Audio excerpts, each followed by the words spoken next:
also have the same outlook as well. So that's why we've got different sizes of the logos on the car.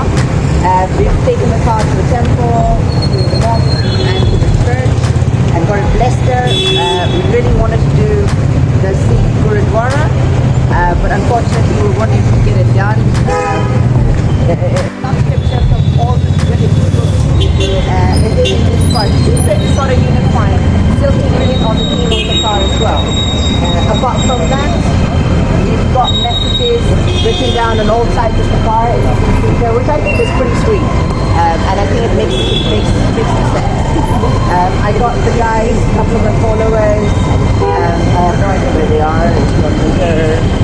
Yep, there you go, one of them there. So I asked them to help me design a theme for the car, which is very simple. So we wanted to have something unified, something simple, and yes, yet still classic, you know. So we didn't want to do something tacky. So we did this.